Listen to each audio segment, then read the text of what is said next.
হজে তামাত্ম কেমন করে করতে হবে, এই তামাত্তর নিয়ম প্রথমে বলে দেব, তারপর শেষখানে কিরান এবং ইফরাদ বা মুফরাদের কথা বলবো। হজে তামাত্ম করতে হলে উমরা আলাদা আর হজ আলাদা, প্রথম কথা জেনে নিতে হবে। উমরা আলাদা কেমন করে করে, যেমন করে উমরা করেছেন, হ্যাঁ যেমন করে উমরা করেছেন যেসব ভাইয়েরা। আর যেসব ভাইয়েরা করেননি, বলুন যে আমরা তো করিনি, তাহলে উমরার কথা শুনিয়ে দিই। উমরাতে কয়টি কাজ করতে হয় প্রথম শোনা যাক। উমরার কাজ কয়টি? উমরার প্রথম কাজ হচ্ছে এহরাম বাঁধা, 2 নম্বর কাজ হচ্ছে বাইতুল্লাহর তওয়াফ করা, 3 নম্বর কাজ হচ্ছে সাফা মারওয়া সাই করা, 4 নম্বর কাজ হচ্ছে মাথা মুন্ডন করা বা মাথার চুল ছোট করা পুরো মাথা থেকে। 4টি কাজ, তার মধ্যে 3টি হচ্ছে রুকন, আর মাথা মুন্ডন করা হচ্ছে ওয়াজিব, না সুন্নাত না, ওয়াজিব। মাথা মুন্ডন অথবা মাথার চুল ছোট করা, দুটোর একটা ওয়াজিব। আর মাথা মুন্ডন উত্তম, এই জন্য সুন্নাত মাথা মুন্ডন না করে চুল যদি ছোট করেন তাও চলবে, দুটোর মধ্যে একটি করলেই হবে। তবে এর আগেও বলা হয়েছে মাথা মুন্ডন করা কি উত্তম, কারণ নবী করিম সাল্লাল্লাহু আলাইহি সাল্লাম নিজে কি করেছেন? মাথা মুন্ডন করেছেন। প্রথম কথা, নবী সাল্লাল্লাহু আলাইহি ওয়াসাল্লাম বিদায় হজ করলেন, কি করেছিলেন? চুল ছোট করেছিলেন না মুন্ডন করেছিলেন? মাথা মুন্ডন করেছিলেন। যেটি উত্তম সেটি নবী করিম সাল্লাল্লাহু আলাইহি সাল্লাম করেছেন। আর নবী করিম সাল্লাল্লাহু আলাইহি ওয়াসাল্লাম 3 বার করে মাথা মুন্ডনকারীকে দোয়া দিয়েছেন, আল্লাহুম্মা আরহামিল মুহাল্লিকিন। জি, 3 নম্বর কারণ হচ্ছে কোরআনে কারীম আল্লাহ পাক রব্বুল আলামিন মুন্ডনকারী আর চুল ছোটকারী 2 শ্রেণীর লোকের কথাই উল্লেখ করেছেন। প্রথমে কার কথা উল্লেখ করেছেন? মাথা মুন্ডনকারীদের কথা, মুহাল্লিকিন আর রউসাকুম ওয়া মুকাসসিরিন। প্রথমে মুহাল্লিকিনের কথা বলেছেন। তো উমরার এই আমলগুলি শুনে নেওয়ার পরে উমরা কেমন করে করতে হবে শুরু থেকে বলি। এখন একটু বিস্তারিত বাইরের লোকদের জন্য বলছি। মক্কার লোকেরা যদি উমরা করে তাদের ক্ষেত্রে সুন্নত, সহি সুন্নত হচ্ছে যে তারা হারামের সীমানায় যাবে। হারামের যে সীমানা রয়েছে প্রত্যেক দিকে হারামের সীমানা। এক তো আজকালকার ভাষায় হারাম বলা হচ্ছে, যেটি হাদিসের ভাষা নাই। আজকালকার ভাষায় কাকে হারাম বলা হচ্ছে জানেন কি?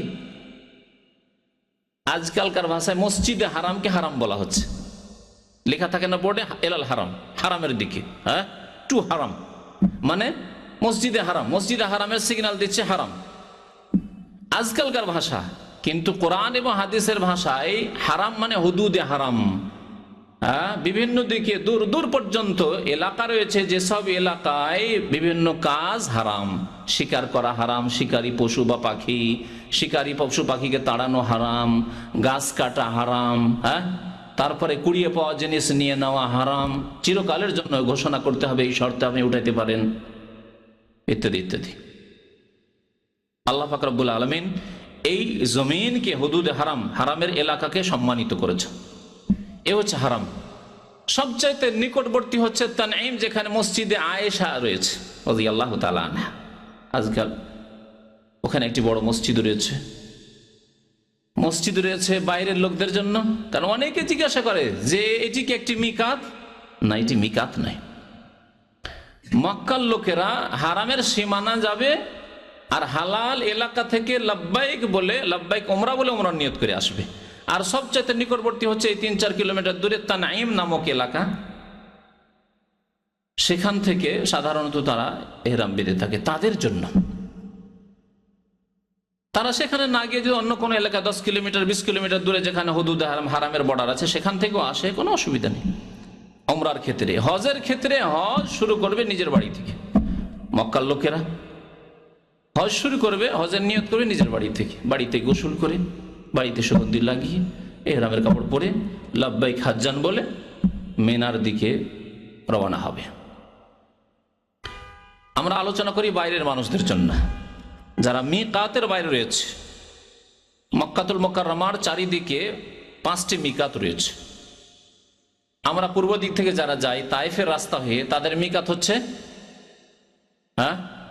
কারনুল মানাজিল যাকে বলেছেন নবী করিম সাল্লাল্লাহু আলাইহি ওয়াসাল্লাম, ইউহিল্লু আহলে নাজদ মিন কারনিল মানাজিল। নাজদবাসীরা অর্থাৎ রিয়াজ, কাসিম, এই তারপরে পূর্ব এলাকা, দম্মাম, আল-হাসা, এসব এলাকার লোকেরা কোত্থেকে ইহরাম বাঁধবে? কারনুল মানাজিল থেকে, যার নতুন নাম হচ্ছে আস-সাইল আল কবির বা সাইলে কবির সহজ ভাষায়, তায়েফের কাছাকাছি অবস্থিত। মদিনা হয়ে যারা যাবেন, কারণ আমাদের আরেকটি রাস্তা মদিনা হয়ে, অনেকে মদিনা হয়ে যান, মদিনা হয়ে যারা যাবেন, ওয়াহিল্লু আহলুল মদিনা মিন জিল হুলাইফা, মদিনাবাসীরা ইহরাম বাঁধবে বা মদিনার উপর দিয়ে যারা যাবে তারা ইহরাম বাঁধবে জুল হুলাইফা থেকে, যার নতুন নাম হচ্ছে আবিয়ারি আলী। এতটুকু মিকাত সম্পর্কে আমাদের জেনে নেওয়া যথেষ্ট। মিকাতে যখন আপনি পৌঁছিলেন, যে মিকাত দিয়ে যান না কেন, সেখানে যাওয়ার পরে আপনি কি করবেন? প্রথম গোসল করবেন। গোসল করা সুন্নত, যদি আপনার অসুবিধা না থাকে তো গোসল করুন, নারী হোক আর পুরুষ হোক, গোসল করা সুন্নত। গোসল করার পরে মাথায় এবং দাড়িতে, বিশেষ করে নবী করিম সাল্লাল্লাহু আলাইহি ওয়াসাল্লাম যেহেতু হাদিসে রয়েছে যে তিনি মাথার চুলে, মাথায় এবং দাড়িতে সুগন্ধি আতর লাগিয়েছিলেন, সুতরাং মাথায়, চুলে বা শরীরে, কাপড়ে নয়, ইহরামের কাপড়ে। এখন ইহরামের কাপড় পরেননি আপনি, বা পরে নিলেও আপনি ইহরামের কাপড়ে লাগাবেন না। পরেছেন কিন্তু এখনো নিয়ত করেননি অন্তর থেকে, হজে বা উমরায় ঢুকেননি, এখনো প্রবেশ করেননি, জি, হয়তো কাপড়টা শুধু শরীরে পরেছেন।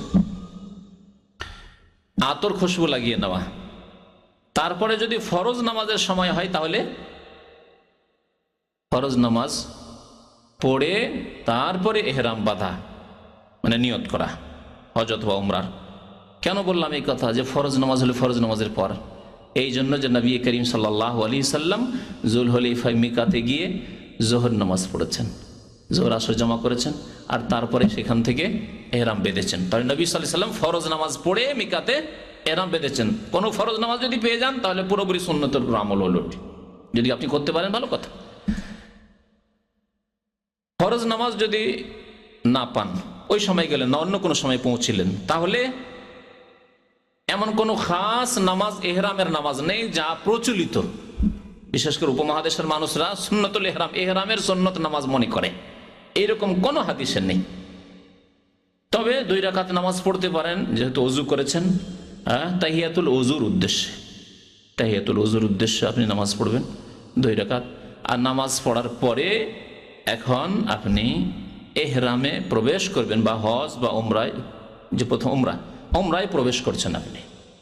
হজে তামাত্তুর নিয়ম বলছি, হজে তামাত্তু করলে কি করতে হবে? প্রথমে এখানে আপনি যখন প্রবেশ করছেন আপনার ইবাদতে, তখন বলতে হবে, অন্তরে নিয়ত করতে হবে, আর জবানে নিয়ত বলা নাই, জবানে আল্লাহ তোমার দরবারে হাজির হয়েছে কথা বলতে হবে। লাব্বাইক মানে আল্লাহ তুমি ডাক দিয়েছো, তোমার নবী ইব্রাহিম আলাইহিস সালাতু সালাম ডাক দিয়েছেন, তোমার নবী মুহাম্মদুর রাসূলুল্লাহ সাল্লাল্লাহু আলাইহি ওয়াসাল্লাম ডাক দিয়েছিলেন তোমার পক্ষ থেকে, ওয়া আযযান ফিন নাস বিল হজ, হে ইব্রাহিম মানুষ সকলের মাঝে ঘোষণা করে দাও হজের। ইব্রাহিম আলাইহিস সালাম ঘোষণা করেছিলেন, নবী করিম সাল্লাল্লাহু আলাইহি ওয়াসাল্লাম ঘোষণা করেছেন যে তোমরা হজে এসো। ইন্নাল্লাহা কাদ ফারাযা আলাইকুমুল হজ্জ ফাহুজ্জু, হে মানুষ, হে মুসলিম, আল্লাহ পাক তোমাদের উপর হজ ফরজ করেছেন, সুতরাং তোমরা হজ পালনের উদ্দেশ্যে এসো। এই যে ডাক আল্লাহর পক্ষ থেকে ঘোষণা, তার জবাবে কি বলতে হবে? লাব্বাইক, লাব্বাইক। ইসলামিক মাদ্রাসাগুলিতে আমরা পড়াশোনা করেছি, যারা মাদ্রাসায় পড়েছেন তারা জানেন, স্কুলে যখন রোল কল করা হয়, তাই না, ডাকা হয়, নাম ডাকা হয়, হাজিরা ডাকা হয়, তখন কি বলে? স্কুলে বলেছি, আমার প্রশ্ন, স্কুলে উপস্থিত বলে, আর না হলে কি বলে? প্রেজেন্ট স্যার, আরো কি কি বলে? হ্যাঁ জি। কিন্তু ইসলামিক মাদ্রাসাগুলিতে কি বলা হয়? লাব্বাইক। আমরা লাব্বাইক বলেছি, ছোট থেকে মাদ্রাসায় পড়েছি, ছোট ছেলে হাজির হচ্ছে, ওস্তাদ হাজির করছেন, লাব্বাইক। আর কোন কোন মাদ্রাসা বলে হাজির, হাজিরটাও বলে লাব্বাইক। আল্লাহ পাকের ডাকে সাড়া দেওয়া লাব্বাইক বলে। আর আপনি যা হাজির হয়েছেন কিসের উদ্দেশ্যে? আপনার ইবাদতকে নির্ধারিত করা, নিয়ত করা নাই, হচ্ছে লাব্বাইক উমরাহ। আল্লাহ এখন উমরার উদ্দেশ্যে হাজির হয়েছে, যেহেতু হজে তামাত্তু করছেন, উমরা আলাদা আগেই বলেছি, আর হজ আলাদা। তাই আপনি এখানে বলবেন লাব্বাইক উমরাহ। এই নিয়ত কখন করবেন? অনেকে মসজিদে করে ফেলে, অনেকে গাড়ির কাছে এসে করে, অনেকে আবার গাড়িতে বসে করে। স্বাভাবিক, এই ইখতিলাফ ওলামাদের মধ্যে রয়েছে, সেই জন্য হয়তো সাধারণদের মধ্যে ইখতিলাফ, অনেক সময় হয়তো ভিত্তিহীন ইখতিলাফ রয়েছে। আলেমরা ইখতিলাফই করেনি, মন গড়া। যেমন নামাইতো পড়া, নামাইতো পড়া কোনো আলেম বলেনি। আলেম যাদেরকে বলা হয় অর্থাৎ ইমাম আবু হানিফা, শাফি, মালিক, আহমদ, চার মাযহাবের কোনো ইমাম নামাইতো পড়তে বলেননি। না হানফি মযহাবে আছে, না শাফি মযহাবে আছে, না মালিকি, না হাম্বলি, কোনো মযহাবে নেই।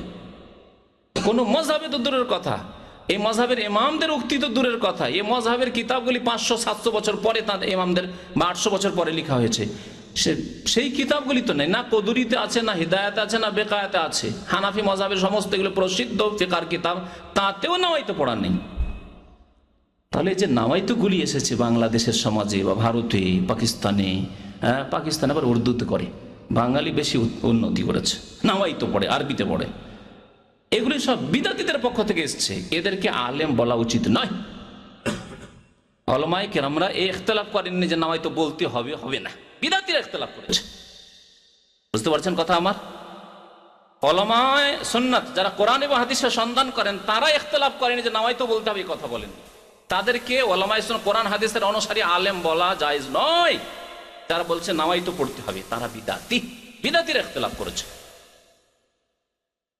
তারা ভিন্ন মত পোষণ করেছে যে নামাইতো পড়তে।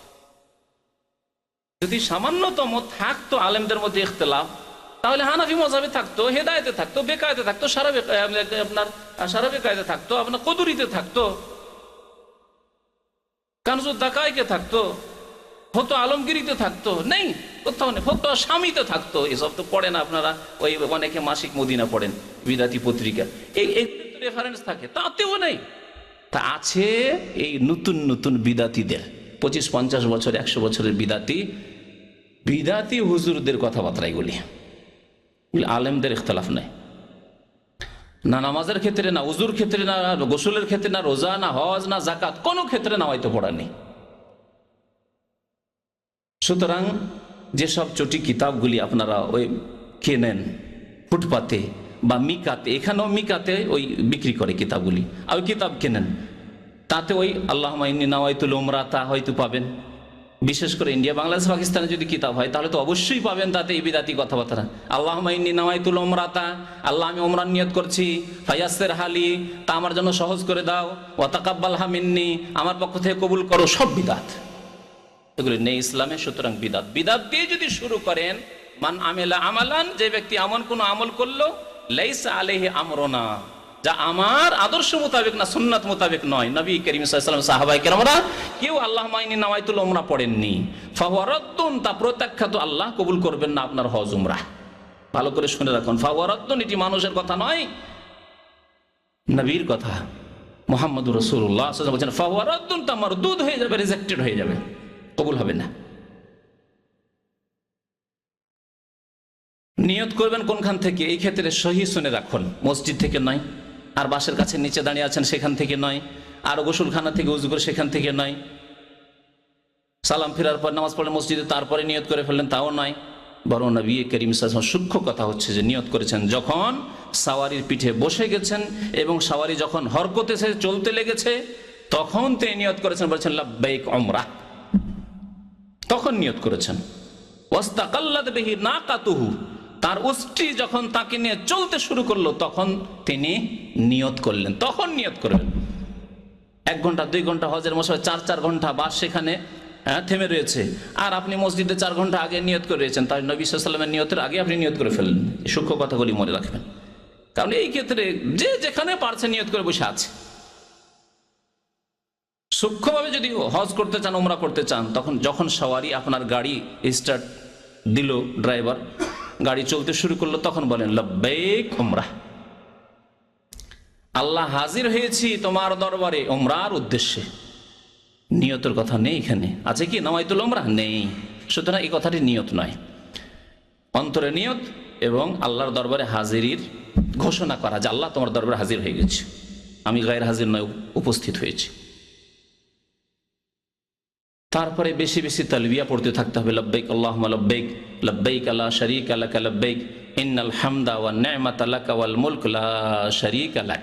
এই তালবিয়া খুব বেশি বেশি পড়তে থাকতে হবে। লব্বাইক আল্লাহুম্মা লব্বাইক, হাজির হয়েছি আল্লাহ, হাজির হয়েছি, তোমার ডাকে সাড়া দিয়েছি, তোমার নবীর ডাকে সাড়া দিয়েছি।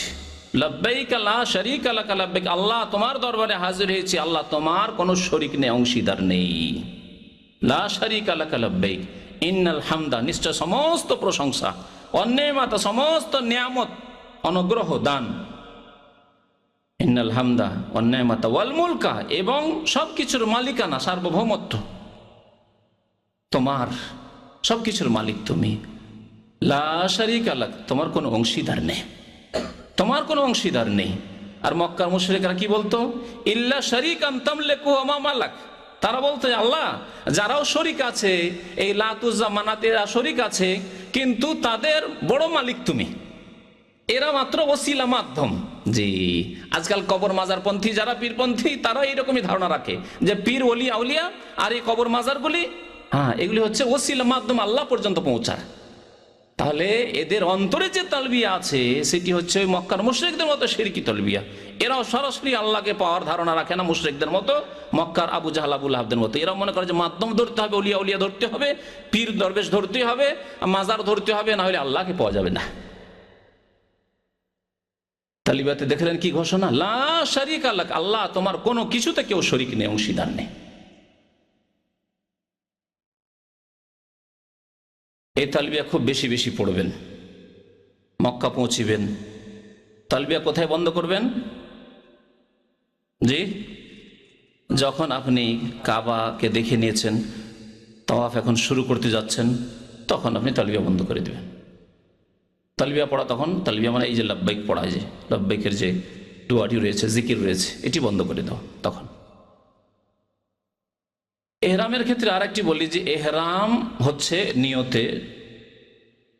নিয়তে হজ অথবা উমরার যে নিয়ত করলেন, এর নাম হচ্ছে এহরাম।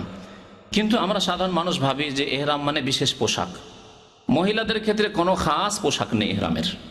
যে কোনো পোশাকে, যে কোনো রঙের পোশাকে মহিলারা এহরাম বাঁধতে পারে। অপর পুরুষ যখন থাকবে তখন তারা চেহারা ঢাকবে, আর যদি অপর পুরুষ না থাকে তাহলে তারা চেহারা খোলা রাখবে। তাদের এহরাম চেহারাতে রয়েছে, কিন্তু অপর পুরুষদের সামনে কখনো তারা চেহারা খুলবে না। চেহারা ঢাকার ক্ষেত্রে তারা নেকাব, এই পটি বাঁধবে না। আজকাল যে পটি বাঁধার নেকাব উঠেছে, যাতে চোখের দুটি ফাটল রয়েছে, এটা মহিলাদের জন্য জায়েজ নয় এহরামের অবস্থায়। তাহলে এটা সরিয়ে দিয়ে কি করবে? পাতলা হয়তো ওড়না রয়েছে বা চাদর রয়েছে বা এমন কোনো কাপড় রয়েছে যেটা ওপর থেকে ঝুলিয়ে নিয়ে চেহারা ঢাকবে। কারণ চেহারা খোলা হচ্ছে সবচেয়ে বড় ফিতনা।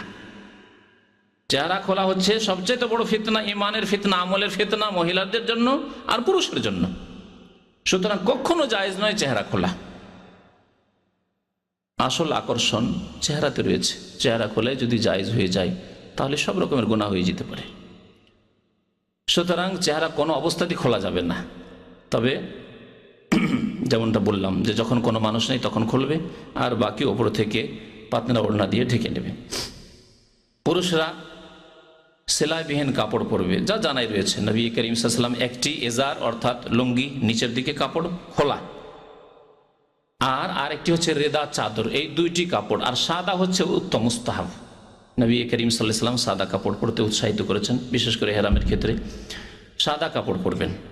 জুতো না ব্যবহার করে স্যান্ডেল ব্যবহার করবেন ইহরামের অবস্থায়, এটি হচ্ছে সুন্নত, মুস্তাহাব, ভালো। কারণ নবী করিম সাল্লাল্লাহু আলাইহি ওয়াসাল্লাম স্যান্ডেলে নাল, দুই নালে অর্থাৎ স্যান্ডেলে ইহরাম বেঁধেছেন।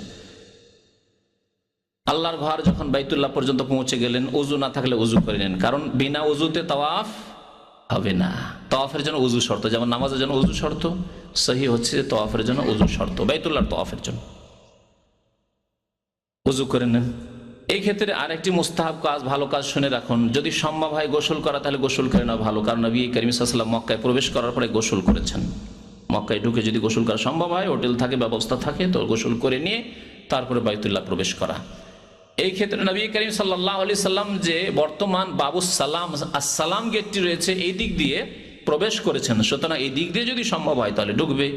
আর আজকাল যেহেতু ভিড়ের সময়, সুতরাং যে দিক দিয়ে আপনার সুবিধা হয় সেই দিক দিয়ে আপনি কাবা ঘরে, আল্লাহর ঘরে বাইতুল্লাহ প্রবেশ করবেন বা মসজিদ হারাম প্রবেশ করবেন। তারপরে আপনি উমরা করবেন, যেমনভাবে উমরা করে। এখন কাজ কি আপনার বাকি? তাওয়াফ করা। যা হচ্ছে উমরার রুকুন। তাওয়াফ যখন করবেন শুরু করবেন কোনখান থেকে? হ্যাঁ, হাজরে আসওয়াদের সামনে থেকে। প্রথম দিকে দাগ টানানো থাকতো, আজকাল দাগটা উঠিয়ে দেওয়া হয়েছে, খুব ভালো কাজ করা হয়েছে। সৌদি সরকার আমরা শুকরিয়া আদায় করি, জাযাহুমুল্লাহ খাইরান, আল্লাহ তাদেরকে উত্তম প্রতিদান দিক। এই কালো রেখাটি থাকার কারণে ওখানে ধাক্কা ধাক্কি আর ধরে কিছু লোক তো আছে ইশারা করতে আছে, আল্লাহু আকবার, বিসমিল্লাহ আল্লাহু আকবার, বিসমিল্লাহ আল্লাহু আকবার, মনে হচ্ছে যে ছোরা চালাচ্ছে। একবার চালানোতে জবাই হলো না, খাসি জবাই হলো না, গরু জবাই হলো না, ছোরাই চালাচ্ছে, আল্লাহু আকবার আল্লাহু আকবার আল্লাহু আকবার, থেমে থেমে। রেখা নেই আর থামবে কি? যে যেখানে ইচ্ছা থামছে, একটু কেউ আগে কেউ পরে, কেউ ঠিক জায়গায় আগে পরে, ঠিক আছে, কারণ আনুমানিক একটু আগে পিছিয়ে হলে কোনো অসুবিধা নেই। আর সেখানে দাঁড়ানো তো ঠিক নাই, এই যে দাঁড়িয়ে দাঁড়িয়ে ইশারা করা, চলতে চলতে আপনি বলবেন আল্লাহু আকবার আর ইশারা করবেন। এই রেখা থাকার কারণে সেখানে লোকেরা দাঁড়িয়ে যেত, রেখা নেই আর দাঁড়ানো নেই, অনেকটাই সুবিধা হয়ে গেছে আমাদের জন্য। যারা সুন্নত মোতাবেক সহিভাবে যারা হজ উমরা করতে চান তাদের জন্য আলহামদুলিল্লাহ সুবিধা হয়ে গেছে। 7 চক্কর দিবেন। এই 7 চক্করের নাম হচ্ছে একটি তাওয়াফ, মনে রাখবেন। 7টি প্রদক্ষিণের নাম হচ্ছে একটি তাওয়াফ। এই তাওয়াফের সময় যে কোনো দোয়া করতে পারেন, শুধু রুকনে ইয়ামানি অর্থাৎ হাজির আসওয়াদ যেই কোনায় রয়েছে তার আগের কর্নারটি, এই 2 কর্নারের মাঝখানে অর্থাৎ দক্ষিণ দিকের দিকটি যে রয়েছে, এখানে বিশেষ দোয়া নবী করিম সাল্লাল্লাহু আলাইহি সাল্লাম পড়েছেন। তা হচ্ছে কোরআনে কারীমের দোয়া, রব্বানা আতিনা ফিদ দুনিয়া হাসানা ওয়া ফিল আখিরাতি হাসানা ওয়া কিনা আযাবান নার। হে আল্লাহ, আমাদেরকে দুনিয়াতেও মঙ্গল দান করো, আখিরাতেও মঙ্গল দান করো এবং জাহান্নামের আযাব থেকে আমাদেরকে মুক্তি দাও। আর বাকি যে কোনো দোয়া আপনি করতে পারেন, মাঝে মাঝে কোরআন তেলাওয়াত করতে পারেন, নিজের ভাষায় দোয়া করতে পারেন, অসুবিধা নেই। এই তাওয়াফে প্রথম মক্কাতুল মুকাররমায় প্রবেশ করে যে তাওয়াফ, উমরার তাওয়াফ হলে সেটি ফরজ, আর যদি অন্য হজের হয় তো সেই ক্ষেত্রে হয়তো সুন্নত, হজে আপনার কিরান অথবা আপনি ইফরাদ করেছেন সুন্নত। কিন্তু তাওয়াফে কুদুম, প্রথম মক্কায় পদার্পণ করে যে তাওয়াফ, এই তাওয়াফে কুদুমে 2টি সুন্নত রয়েছে। একটি সুন্নতের নাম হচ্ছে ইত্তিবা আর আরেকটি সুন্নতের নাম হচ্ছে রামাল। এই 2টি সুন্নত পালন করতে হবে আপনাকে। ইত্তিবা বলা হয় আপনার যে এহরামের চাদর আছে, উপরের কাপড়টি, এহরামের চাদরটি আপনি ডান বগলের তলা দিয়ে নেবেন, মাথায় তো থাকবে না, আমার যেহেতু মাথায় আছে ওইটা আপনার মাথায় রাখেন না আবার। এই দিক থেকে নিয়ে কি করবেন, বাম কাঁধের উপর দুটোই, এটাও আছে বাম কাঁধের ওপর আর এটাও যাবে বাম কাঁধের ওপর, আর এই যে ডান কাঁধটা আছে এটা কি থাকবে, খোলা থাকবে। এর নাম হচ্ছে ইজতেবা। এই ইজতেবা 7 চক্করে হবে পুরো। অনেকে বললে যে 3টিতে হবে নাকি, কারণ 3টিতে যেহেতু রামাল আছে ওভাবে যে 3টিতে মনে হয় থাকবে না। ইজতেবা 7 চক্কর পর্যন্ত, যেমনই 7 চক্কর শেষ হয়ে গেল, এখন নামাজ পড়ার জন্য মাকাম ইব্রাহিম পেছন দিকে যাচ্ছেন বা যে কোনো জায়গায় যাচ্ছেন, তখন আপনি কাঁধ কি করবেন, ঢেকে নেবেন। এই ক্ষেত্রে অনেকের অজ্ঞতা, নামাজ পড়ে কাঁধ খুলে, কি আরব অনারব, জাহেল মানে জাহেল, আরবি হলো জাহেল, যে জানে না, আর অনারব হলো জাহেল, মাসলা জানে না আর জানার চেষ্টাও করে না, কাঁধ খুলে নামাজ পড়ে। অথচ সহিহ বুখারীর হাদিস নবী করিম সাল্লাল্লাহু আলাইহি ওয়াসাল্লাম নিষেধ করেছেন কাঁধ খুলে নামাজ পড়তে। লা ইউসাল্লি আহাদুকুম ফিস সাওবিল ওয়াহিদ লাইসা আলা আতিকিহি মিনহু শাই। তোমাদের কেউ যেন একটি কাপড়ে এমন ভাবে নামাজ না পড়ে যে কাঁধের উপরে কিছু নেই, নিচের দিকে ঢাকা আছে, উপরে কাঁধে কিছু নেই, এইভাবে নামাজ না পড়ে। তাহলে কাঁধ খোলা অবস্থায় নামাজ পড়া জায়েজ নয়, নবী সাল্লাল্লাহু আলাইহি ওয়াসাল্লাম নিষেধ করেছেন। এই ক্ষেত্রেও সেই হাদিস প্রযোজ্য। এই ইজতিবা হলো। আরেকটি কি বললাম, সুন্নাত রামাল। রামাল মানে হচ্ছে ধাপ ছোট করে একটু কি করা, হ্যাঁ, জোরে চলা, দৌড় দিয়ে চলা। এই ভিড়ে তো দৌড় দেওয়া সম্ভব নয়, যতটা সম্ভব আপনার পক্ষে হয়। দৌড় দেওয়া আবার 2 রকম, বড় ধাপ করে, লম্বা লম্বা ধাপ করে না, ওই রকম না, ছোট ছোট ধাপ করে আর একটু জোরে চলার চেষ্টা করা। এই রামাল চারিদিকে, কাবার চারিদিকেই করতে হবে, কিন্তু কয় চক্কর করতে হবে, প্রথম 3 চক্কর করতে হবে, বাকি 4 চক্করে সাধারণভাবে আপনি চলবেন, রামাল করবেন না। 7 চক্কর যখন শেষ হয়ে গেল, এর মধ্যে যদি হাজরে আসওয়াদে চুমন দেওয়া সম্ভব হয় তাহলে চুমন দেবেন, হাত দিয়ে ইস্তেলাম করবেন, স্পর্শ করবেন এবং চুমন দেবেন। যদি সম্ভব না হয় শুধু হাত লাগাবেন, হয়তো মুখ লাগাতে পারলেন না, হাতে চুমন দেবেন। যদি তাও সম্ভব না হয় তাহলে দূর থেকে ইশারা করবেন, ইশারার পরে হাতে চুমন দেবেন না। অনেকে ইশারা করে আবার কি করে, আল্লাহু আকবার, হাতে চুমন দেয় না, এটি বিদআত। এই ক্ষেত্রে নয়। স্পর্শ যদি করতে পেরে থাকেন তাহলে চুমন দেবেন। হাত দিয়ে স্পর্শ করেন অথবা কোনো লাঠি দিয়ে স্পর্শ করেন, কোনো কিছু দিয়ে স্পর্শ যদি করেন তাহলে তা চুমন দেবেন। আর বিনা স্পর্শে চুমন দেবেন না, শুধু ইশারা করলেন আর চুমন দিচ্ছেন না, ঠিক নয়। এখানে হাজরে আসওয়াদে চুমন দেওয়ার জন্য ভিড় করবেন না। হজের মৌসুমে, রমজানের মৌসুমে চুমন দিতে যাও, একটি সুন্নত পালন করতে গিয়ে অনেক হারাম কাজ করতে হয়। ধাক্কা ধাক্কি, নিজে কষ্ট পাওয়া, অন্যকে কষ্ট দেওয়া, দুর্বলদেরকে কষ্ট দেওয়া, যা গুনহার কাজ। সুতরাং এইরকম কাজ জায়েজ নয়। হাজরে আসওয়াদ চুমন দেওয়ার ক্ষেত্রে মনে রাখবেন যে আমি কেন চুমন দিচ্ছি, হাজরে আসওয়াদ থেকে কিছু ফায়দা পাবো সেই জন্য। এটি পৌত্তলিকদের কাজ, হারাম। কি নিয়ত করবেন আপনি? যে আমি রাসূলুল্লাহ সাল্লাল্লাহু আলাইহি ওয়াসাল্লামের সুন্নাত পালন করছি, যা বলেছেন ওমর ইবনে খাত্তাব রাদিয়াল্লাহু তাআলা আনহু। কি বলছেন তিনি? বলছেন ওমর রাদিয়াল্লাহু তাআলা আনহু যে ইন্নী লাআলামু আন্নাকা হাজার, হে পাথর, হে হাজরে আসওয়াদ, শোনো, আমি ভালো করে জানি যে তুমি একটি পাথর। লা তানফা ওয়ালা তাদুর, তুমি আমার লাভেও আসতে পারো না আর ক্ষতিও সাধন করতে পারো না। লা তানফা ওয়ালা তাদুর। তাহলে কেন চুমন দিচ্ছি? প্রশ্ন। জবাব দিচ্ছেন সম্বোধন করে এই পাথরকে, ওয়ালাউলা আন্নী রাআইতু রাসূলুল্লাহ সাল্লাল্লাহু আলাইহি ওয়াসাল্লাম ইউকাব্বিলুকা মা কাব্বালতুকা। আমি যদি রাসূলুল্লাহ সাল্লাল্লাহু আলাইহি ওয়াসাল্লামকে চুমন দিতে না দেখতাম তাহলে তোমার মতো পাথরকে কখনো চুমন দিতাম না। তাহলে আমাদের উদ্দেশ্য কি? রাসূলুল্লাহ সাল্লাল্লাহু আলাইহি ওয়াসাল্লামের অনুসরণ করা, ইক্তিদা করা, রাসূলুল্লাহ সাল্লাল্লাহু আলাইহি ওয়াসাল্লামের তরিকা মোতাবেক ইবাদত বন্দেগী করা, জীবন যাপন করা। রাসূলুল্লাহ না করলে আমরা করতাম না। রাসূলুল্লাহ সাল্লাল্লাহু আলাইহি ওয়াসাল্লাম আদেশ পালন করব, সেই জন্য গুনাহ খাতা মাফ হবে। এই জন্য নয় যে পাথরের মধ্যে এই ক্ষমতা আছে যে গুনাহ মাফ করে দিতে পারে বা গুনাহ মাফের ওসিলা মাধ্যম হতে পারে, হিন্দুদের দেবী দেবতার মতো আর মুসলিম কবর পূজারীদের মাজারের মতো না। সব কোনো ক্ষমতা নেই সব পাথরে। হাজরে আসওয়াদে যদি ক্ষমতা না থাকে তবে আবার মাজারে 8 রশিদার শাহজালালে কি ক্ষমতা থাকতে পারে? হ্যাঁ, থাকতে পারে নাকি? থাকতে পারে? আস্তে করে বলছেন মনে হচ্ছে থাকতে পারে, মনে হয়। হ্যাঁ, কিন্তু বাংলাদেশের পত্র পত্রিকা লিখলো কয়েক বছর আগে সিলেটে যখন ফ্লাইট অ্যাক্সিডেন্ট হলো, আর অ্যাক্সিডেন্ট হতে গিয়ে বেঁচে গেল, যখন সামান্য কিছু একটু বেঁচে গেল যখন সিলেট এয়ারপোর্টে, তখন বলে যেহেতু শাহজালালের দেশ, শাহজালাল শহর সিলেট, সেই জন্যই এই দুর্ঘটনা থেকে ফ্লাইট বেঁচে গেল। আউযু বিল্লাহ।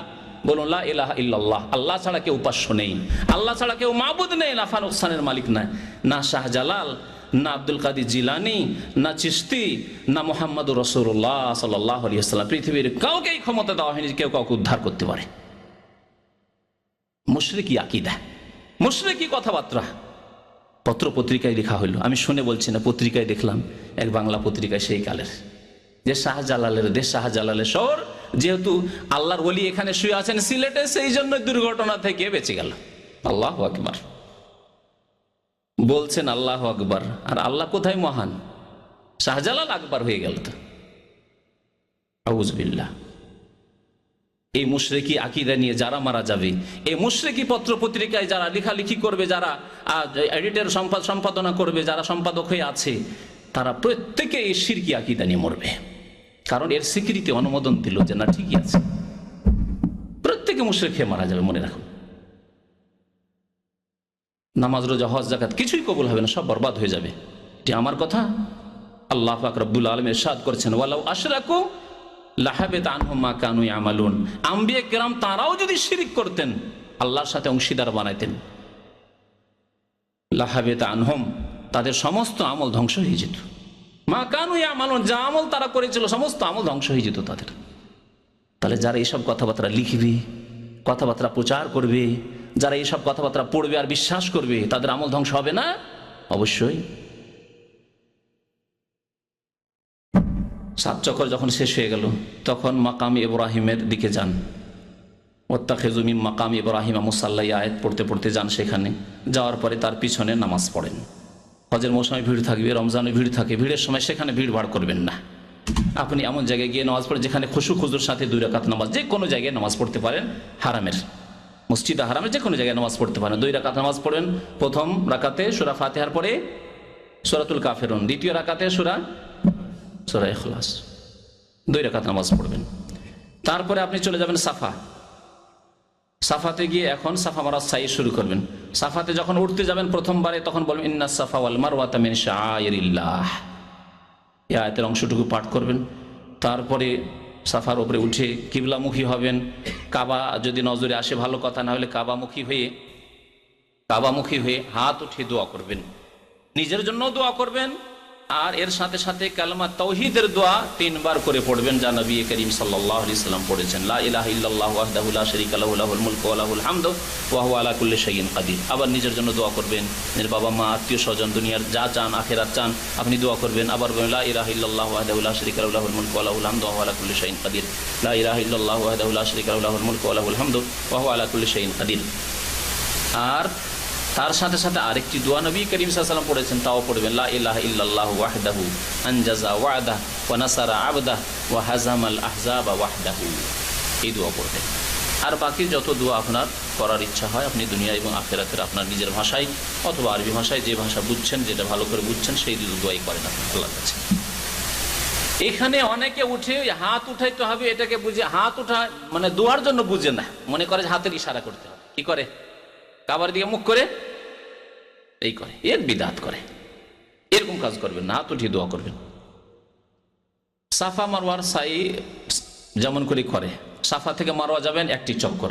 এখানে 2 সবুজ বাতি রয়েছে মধ্যখানে, কিছু দূর যাওয়ার পরে সবুজ বাতি, 2 সবুজ বাতির মাঝে কি করতে হবে?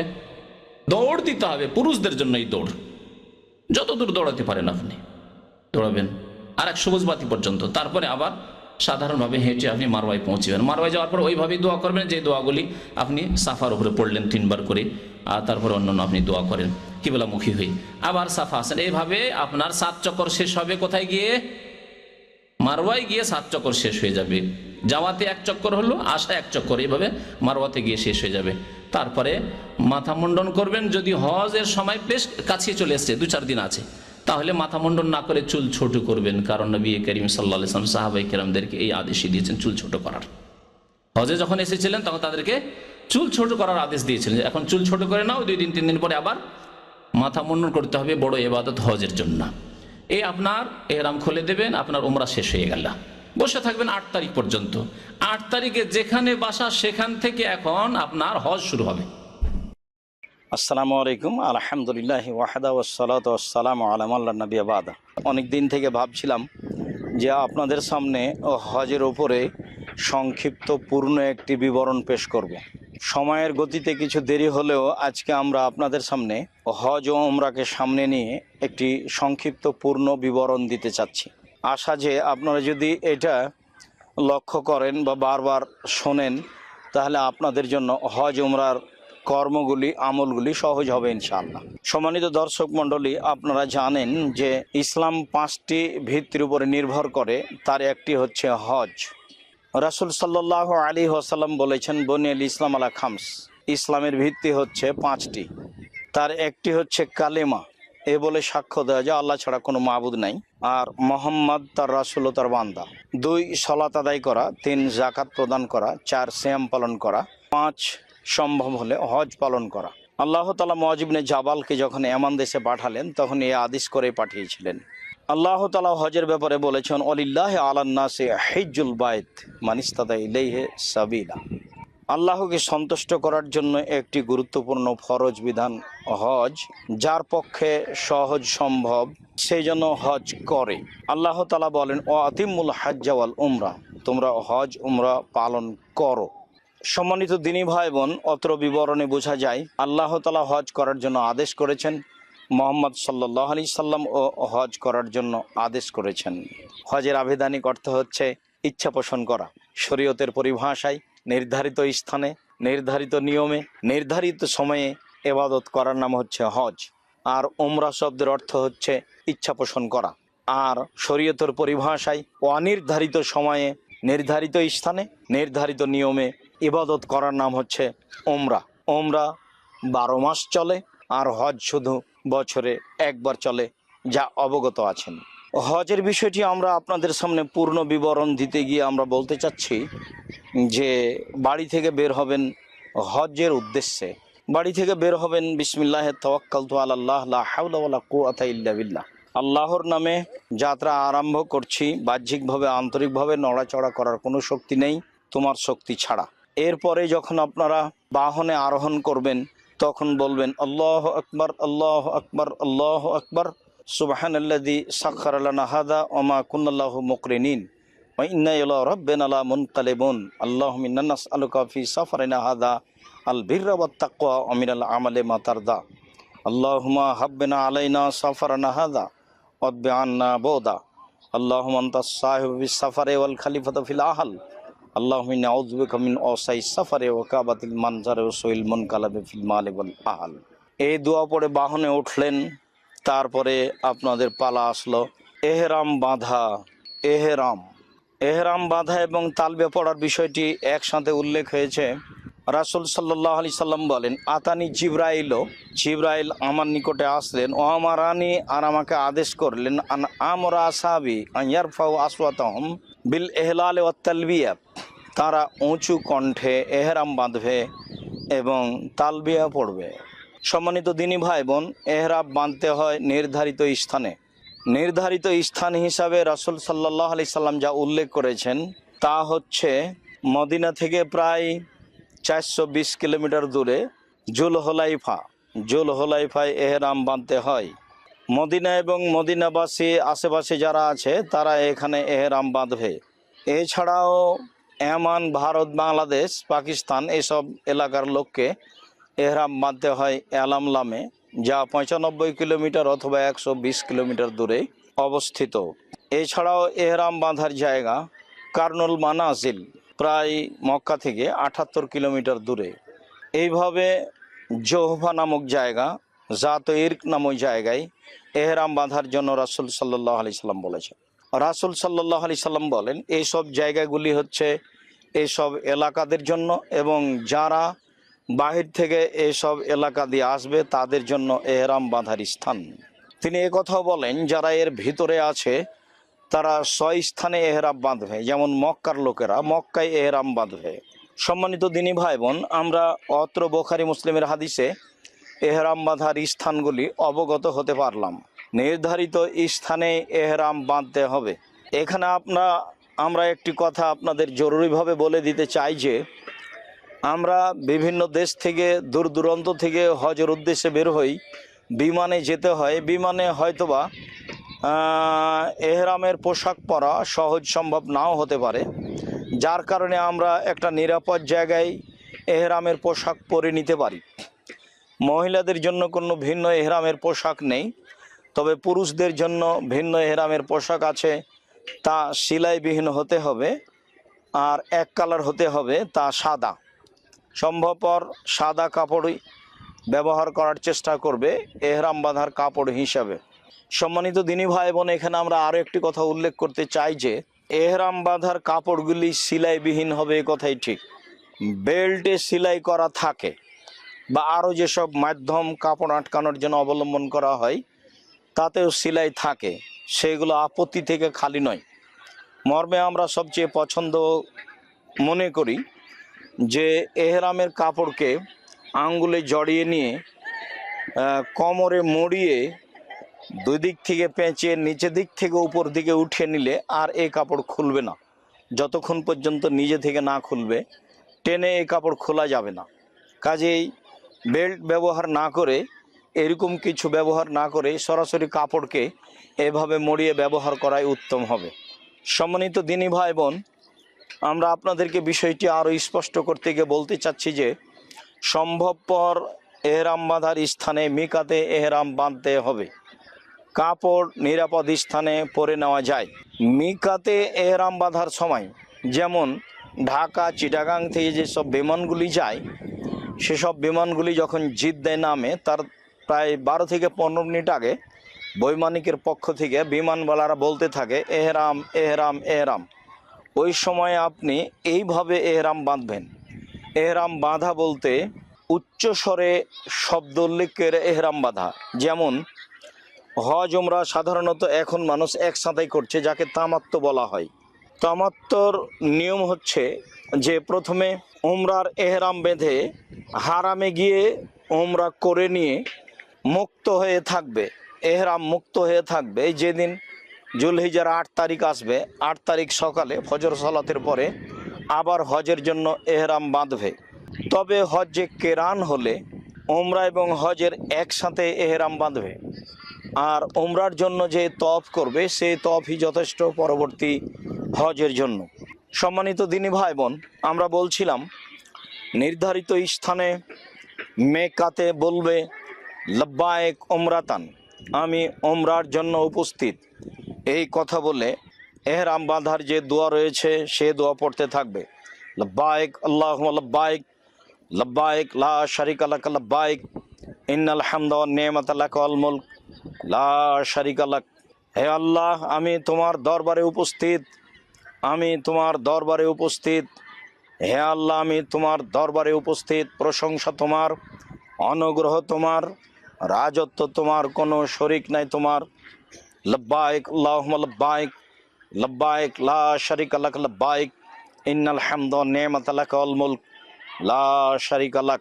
এই দোয়া চলতেই থাকবে, এর নাম তালবিয়া। রাসূল সাল্লাল্লাহু আলাইহি সাল্লাম বলেন, জিবরাইল আমার কাছে এসে বললেন উচ্চ স্বরে, আপনি আপনার উম্মতকে এহরাম বাঁধার জন্য আদেশ করুন, উচ্চ স্বরে তালবিয়া পড়ার জন্য আদেশ করুন।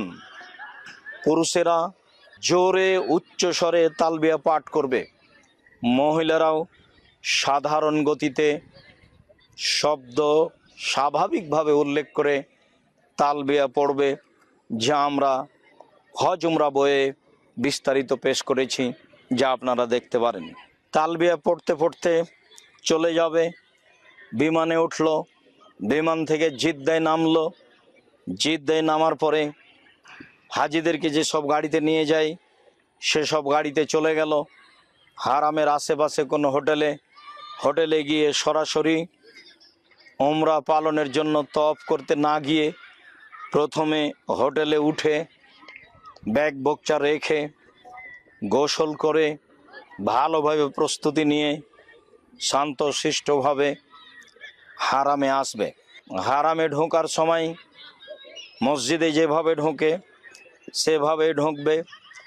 ডান পা আগে দিয়ে বিসমিল্লাহে ওয়াসসালাতু ওয়াসসালামু আলা রাসূলিল্লাহে আল্লাহুম্মা আফতাহ লি আবওয়াবা রাহমাতিক, আল্লাহর নামে, রাসূল সাল্লাল্লাহু আলাইহি সাল্লামের নামে দরুদ পড়ে বলছি, হে প্রতিপালক, হে আল্লাহ, তুমি তোমার রহমতের দরজা খুলে দাও, আল্লাহুম্মা আফতাহ লি আবওয়াবা রাহমাতিক। এই দোয়া পড়ে হারামের ভিতরে ঢুকে যাবে। হারামের ভিতরে ঢুকে যে এলাকায় আপনার হাজরে আসওয়াদ রয়েছে সেখানে যাবে। 2 তলা 3 তলা 4 তলায় দেখা যাবে সবুজ বাতি লাগানো আছে, সেই সাইডটাই হচ্ছে হাজরে আসওয়াদের সাইড। যে গেট দিয়েই ঢোকুক, হাজরে আসওয়াদ যে কোণে রয়েছে সেই কোণে যেতে হবে। সেই কোণে গিয়ে হাজরে আসওয়াদের দিকে লক্ষ্য করে বলবে বিসমিল্লাহ আল্লাহু আকবার, এই শব্দ উচ্চারণ করে তওয়াফের কাজ আরম্ভ করবে। কাবা ঘরের চতুর্দিকে ঘুরতে থাকবে, মাতাফে ঘুরতে পারে, মাতাফ বলা হয়। হারামের চতুর্দিকে যেই নিচু স্থান রয়েছে তাকে মাতাফ বলা হয়। এছাড়াও 2 তলা দিয়ে 3 তলা দিয়ে তওয়াফ করার ব্যবস্থা রয়েছে। যদি শক্তি থাকে পায়ে হেঁটে তওয়াফ করবে, যদি সম্ভব না হয় তাহলে হুইল চেয়ারের মাধ্যমে, হুইল চেয়ার ভাড়া নিয়ে বা নিজের গতিতে বা কারো পক্ষ থেকে সাহায্য নিয়ে তওয়াফ করবে। সেই কালে মানুষ উঁটে চড়ে তওয়াফ করেছে, মর্মে আজকে হুইল চেয়ারের মাধ্যমে তওয়াফ করতে পারে। এই যে বিসমিল্লাহ আল্লাহু আকবার বলে তওয়াফ শুরু হয়ে গেল, এখন কোনো নির্ধারিত দোয়া নেই, যার যা মনে লাগে কোরআন এবং সহিহ হাদিস ভিত্তিক দোয়া পড়তে থাকবে। এমনি জিকির হিসাবে বলতে পারে সুবহানাল্লাহি ওয়া বিহামদিহি সুবহানাল্লাহিল আযীম, সুবহানাল্লাহি ওয়াল হামদুলিল্লাহি ওয়া লা ইলাহা ইল্লাল্লাহ আল্লাহু আকবার, লা ইলাহা ইল্লাল্লাহু ওয়াহদাহু লা শারীকা লাহু লাহুল মুলকু ওয়া লাহুল হামদু ওয়া হুয়া আলা কুল্লি শাইইন কাদির। এরপরে দুরূদে ইব্রাহিম পড়বে। তারপরে যে কোনো দোয়া পড়তে পারে, আল্লাহুম্মা গফির লি জামবি কুল্লাহু দিক্কাহু জুল্লাহু ওয়া ওয়াল্লাহু আখিরাহু ওয়া নিয়াতাহু সিররা, অথবা আল্লাহুম্মা আনতা রাব্বি লা ইলাহা ইল্লা আনতা খালাকতানি ওয়া আনা আবদুকা ওয়া আনা আলা আহদিকা ওয়া আহদিকা মাসতাতাতু আউযু বিকা মিন শাররি মা সানাতু আবুউ লাকা বিনি'মাতিকা আলাইয়া ওয়া আবুউ বিযামবি ফাগফির লি ফাইন্নাহু লা ইয়াগফিরু যুনুবা ইল্লা আনতা। আর না হলে ছোট দোয়া ব্যবহার করবে, আস্তাগফিরুল্লাহ ওয়া আতুবু ইলাইহি বলতে থাকবে। ঘুরতে ঘুরতে যখন রুকনে ইয়ামানিতে যাবে, যেটা হাজরে আসওয়াদের আগের কোণ, রুকনে ইয়ামানিতে যখন যাবে তখন নির্ধারিত দোয়া রয়েছে, রব্বানা আতিনা ফিদ দুনিয়া হাসানাতাও ওয়া ফিল আখিরাতি হাসানাতাও ওয়া কিনা আযাবান নার। এই দোয়া পড়তে থাকবে হাজরে আসওয়াদের কোণ আসা পর্যন্ত। যতবার সম্ভব, একবার হোক, দুবার হোক, তিনবার হোক, পাঁচবার হোক, পড়তে পড়তে যখন কোণে চলে আসবে তখন হাত উঁচু করে বলবে আল্লাহু আকবার। উল্লেখ্য যে দিনী ভাই বোন, আমরা আপনাদেরকে অনুরোধ করে জানাচ্ছি, হজ করতে গিয়ে মানুষ বহু আমল বিদাত করে, নেকির জায়গায় পাপ করে আসে। আল্লাহু আকবার পুনরায় হাতে চুমা দিতে হবে না। যদি ওখানে লাঠি লাগানো সম্ভব হতো তাহলে লাঠিতে চুমা দিতে হতো, যদি ওখানে হাত লাগানো সম্ভব হতো তাহলে হাতে চুমা দিতে হতো। সরাসরি চুমা দিতে পারলে তো ভালো কথা, নইলে শুধু আল্লাহু আকবার বলে হাত ছেড়ে দিয়ে আবার ঘুরতে শুরু করবে, আবার দোয়া পড়বে নিজ গতিতে। ঘুরতে ঘুরতে আবার রুকনে ইয়ামানিতে আসলে আবার বলবে আল্লাহু আকবার, দুইবার হলো, আবার তিনবার, এইভাবে যখন 7 বার হয়ে যাবে তখন তওয়াফ শেষ হলো। সম্মানিত দিনী ভাই বোন, আমি এখানে আর একটু কথা উল্লেখ করে রাখছি যে তওয়াফেও খুব ফজিলত নেকি রয়েছে। তওয়াফ করার সময়তে যতবার পা উঠাবেন, যতবার পা তওয়াফের মাথাপে কাবা ঘরের এই মাটিতে রাখবেন, রাখা উঠাতে 10 করে নেকি লেখা হবে, 10টি করে পাপ মুছে দেওয়া হবে, একটি গোলাম আজাদের সমান নেকি হবে। আর রুকনে ইয়ামানি থেকে রুকনে হাজরে আসওয়াদ পর্যন্ত এইটুকু তওয়াফ করলে অতীতের সমস্ত পাপ ক্ষমা হয়ে যাবে। তখন অবশ্যই স্পর্শের কথা বলা হয়েছে, রুকনে ইয়ামানিকে চুমা দিতে হয় না, রুকনে ইয়ামানিতে শুধু হাত লাগাতে হয় আর হাজরে আসওয়াদে চুমা দিতে হয়। সম্ভব না হলে এভাবে হাত উঠিয়ে আল্লাহু আকবার বলতে হয়। এই জায়গাটুকুর তওয়াফে সম্পূর্ণ অতীতের পাপ ক্ষমা হয়ে যায়। মর্মে আল্লাহকে সন্তুষ্ট করার আশায় তওয়াফ করবেন। সম্মানিত দিনী ভাই বোন, 7 বার হয়ে গেলে তওয়াফের কাজ শেষ হয়ে গেল। এবার মাকামে ইব্রাহিমে 2 রাকাত সালাত আদায়ের জন্য আল্লাহ আদেশ করেন, রাসূল সাল্লাল্লাহু আলাইহি সাল্লাম আদেশ করেন। কিন্তু মাকামে ইব্রাহিম রয়েছে হাজরে আসওয়াদের নিকটেই, একটু দূরে। সাধারণত এখানে 2 রাকাত সালাত আদায় করা যায় না, সহজ সম্ভব নয় ভিড়ের কারণে।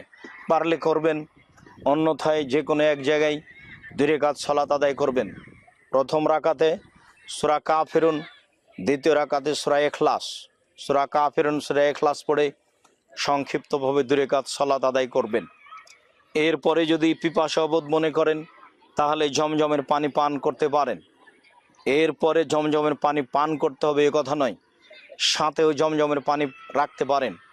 যখন পিপাসা লাগবে তখনই জমজমের পানি পান করবেন। রাসূল সাল্লাল্লাহু আলাইহি সাল্লাম বলেছেন, জমজমের পানি মা শরবালাহু, যে উদ্দেশ্যে পান করা হয় সেটাই পূর্ণ হবে। রাসূল সাল্লাল্লাহু আলাইহি সাল্লাম বলেছেন, আফজালুল মায়াল ওয়াজহিল আরজ, মাটির উপরে যত পানি রয়েছে সবচেয়ে উত্তম পানি হচ্ছে জমজমের পানি। রাসূল সাল্লাল্লাহু আলাইহি সাল্লাম বলেন, জমজমের পানি তমত আমিন সাকম সাকিমিন, জমজমের পানি হচ্ছে খাদ্য, জমজমের পানি হচ্ছে রোগের আরোগ্য।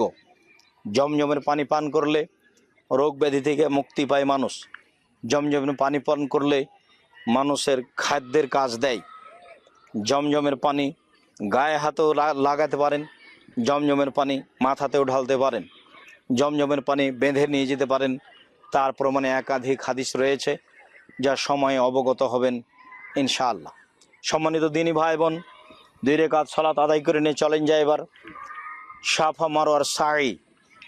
যেদিকে আপনার রুকনে ইয়ামানি হাজরে আসওয়াদ রয়েছে সেই কোণাতেই রয়েছে আপনার সাফা। দেখতে পাবেন আরবিতে লেখা আছে এলা সাফা, ইংরেজি ভাষায় আছে টু সাফা। সাফার দিকে আপনি যেতে থাকুন।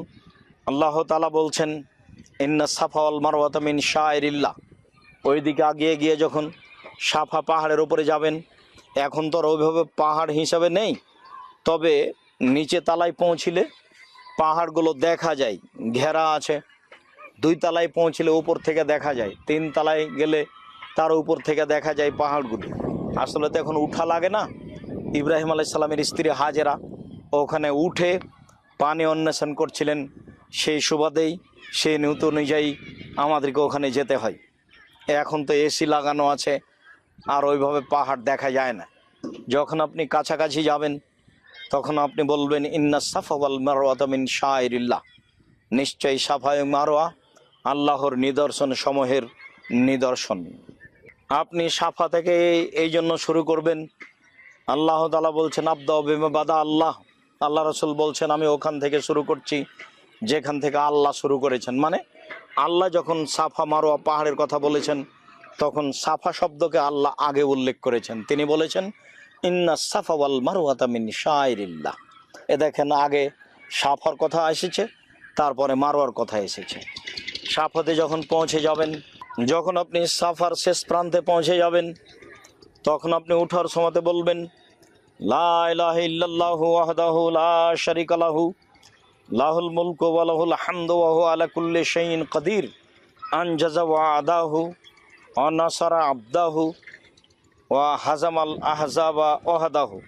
এটুকু শেষে বাড়াতে পারেন, শুধু বলতে পারেন লা ইলাহা ইল্লাল্লাহু ওয়াহদাহু লা শারীকা লাহু লাহুল মুলকু ওয়া লাহুল হামদু ওয়া হুয়া আলা কুল্লি শাইইন কাদির।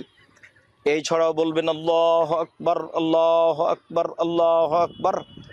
কিছু তাকবীর পড়ার পরে সাফা পাহাড় থেকে আপনি কাবা ঘরের দিকে মুখ করবেন। কাবা ঘরের দিকে মুখ করে হাত তুলে দোয়া করবেন দীর্ঘ সময়, কান্নাকাটি করে হাত তুলে দোয়া করার পরে দোয়া শেষ হলে এবার সাফা থেকে নেমে মারওয়ার দিকে যাবেন। একটু যাওয়ার পরে দেখবেন উপরে সবুজ বাতি, সবুজ বাতির ওখানে একটু দৌড়াবেন। ইব্রাহিম আলাইহিস সালামের স্ত্রী হাজেরা এখানে একটু হাঁটু থেকে কাপড় একটু উঁচু করে দৌড়িয়েছিলেন পানির আশায়। ওই সুন্নাত বহাল আছে। এখন আমাদেরকে কাপড় উঁচু করা লাগবে না এবং মহিলাদেরকে দৌড়াতেও হবে না, তারা স্বাভাবিক গতিতে হাঁটবে। হাজিরাও স্বাভাবিক গতিতে যাবে, তবে এইটুকু জোরে যাবে। এইটুকু দৌড়ানোর পরে আবার সবুজ বাতি আসবে, প্রায় 40 ফুটের পরে হতে পারে, 40-50 ফুট এরকম হতে পারে। তারপর আবার স্বাভাবিকভাবে যাবেন, মুখে দোয়া চলতে থাকবে লাব্বাইক আল্লাহুম্মা লাব্বাইক লাব্বাইক লা শারীকা লাক লাব্বাইক ইন্নাল হামদা ওয়ান নি'মাতা লাক ওয়াল মুলক লা শারীকা লাক। এবার মারওয়া পাহাড়ে গেলেন। মারওয়া পাহাড়ে গিয়ে কাবা ঘরের দিকে মুখ করে বলবেন লা ইলাহা ইল্লাল্লাহু ওয়াহদাহু লা শারীকা লাহু লাহুল মুলকু ওয়া লাহুল হামদু ওয়া হুয়া আলা কুল্লি শাইইন কাদির আল্লাহু আকবার, আল্লাহু আকবার, আল্লাহু আকবার। 3 বার বলবেন। এরপর আপনি আবার হাত তুলে দোয়া করবেন। হাত তুলে দোয়া করে আবার হাঁটা আরম্ভ করবেন। মারওয়াতে পৌঁছে দিয়ে 1 বার হলো, এবার আসলেন সাফায় 2 বার হলো, আবার সাফাতে এসে হাত তুলে দোয়া করলেন কাবা ঘরের দিকে মুখ করে, আবার চলে গেলেন মারওয়া, 3 বার হলো। মারওয়াতে গিয়ে কাবা ঘরের দিকে মুখ করে হাত তুলে দোয়া করলেন, আবার চলে আসলেন সাফায়, 4 বার হলো। আবার আপনি সাফা থেকে হাত তুলে দোয়া করার পরে চলে গেলেন মারওয়া। মারওয়ায় গিয়ে হাত তুলে দোয়া করলেন কাবা ঘরের দিকে মুখ করে। এবার এখানে 3 বার হলো, ওখানে 3 বার হয়ে গেল, হলো মোট 5। ওবার হেঁটে চলে আসলেন আপনি সাফা পাহাড়ে। এখানে এসে শুধুমাত্র তাকবীর পাঠ করলেন লা ইলাহা ইল্লাল্লাহু ওয়াহদাহু লা শারীকা লাহু লাহুল মুলকু ওয়া লাহুল হামদু ওয়া হুয়া আলা কুল্লি শাইইন কাদির। না পড়লেও হবে, আর হাত তুলে দোয়া করতে হবে না। 6 বার হয়ে গেল। এবার আপনি সাফা থেকে নেমে চলে গেলেন মারওয়ায়। তবে প্রত্যেকবারই 2 সবুজ বাতির মধ্যে দৌড়াতে হবে। যখন আপনি মারওয়ায় চলে গেলেন তখন আপনার আপাতত সাই শেষ। কাবা ঘরে 7 বার ঘোরার নাম তওয়াফ, আর সাফা মারওয়ার মধ্যে দৌড়ানোর নাম সাই। সাই শব্দের অর্থ হচ্ছে দৌড়ানো। এবার আপনার সাইয়ের কাজ শেষ হয়ে গেল। আর একটি কাজ আছে উমরার জন্য, তা হচ্ছে মাথার চুল ছোট করা। এবার আপনি মহিলা মানুষ হলে বাসায় গিয়ে মাথার শেষের দিক থেকে সামান্য চুল কেটে নেবেন। আংশিক কাটলেও হবে, সম্পূর্ণ কাটলেও হবে। পুরুষ মানুষ কারোর মাধ্যমে অথবা নাপিতের মাধ্যমে পুরো চুল নেড়ে করে নিতে পারেন, ছোট করে কাটতে পারেন। দুটাই জায়েজ আছে। নেড়ে করাতে বেশি নেকি, তবে ছোট করা জায়েজ। চুল যখন ছোট করা হয়ে গেল তখন আপনার উমরার কাজ শেষ হয়ে গেল। সম্মানিত দিনী ভাই বোন, আপাতত উমরার কাজ শেষ হলো। প্রথমে আমি আপনাদের একটা কথা বলতে ছেড়ে এসেছি। আসলে হজের আবিধানিক পারিভাষিক অর্থ বলে আসেনি। হজের আবিধানিক অর্থ হচ্ছে ইচ্ছা পোষণ করা। শরীয়তের পরিভাষায় নির্ধারিত স্থানে, নির্ধারিত নিয়মে, নির্ধারিত সময়ে ইবাদত করার নাম হচ্ছে হজ। আর উমরা শব্দের অর্থ হচ্ছে ইচ্ছা পোষণ করা। আর শরীয়তের পরিভাষায় অনির্ধারিত সময়ে, নির্ধারিত স্থানে, নির্ধারিত নিয়মে ইবাদত করার নাম হচ্ছে উমরা। উমরা 12 মাস চলে, আর হজ শুধু বছরে একবার চলে, যা অবগত আছেন। সম্মানিত দিনী ভাই বোন, আপাতত উমরার কাজ শেষ করলাম। এবার হজের কাজ আরম্ভ হবে জুলহিজ্জার 8 তারিখ ফজর সালাতের পরে ইনশাআল্লাহ।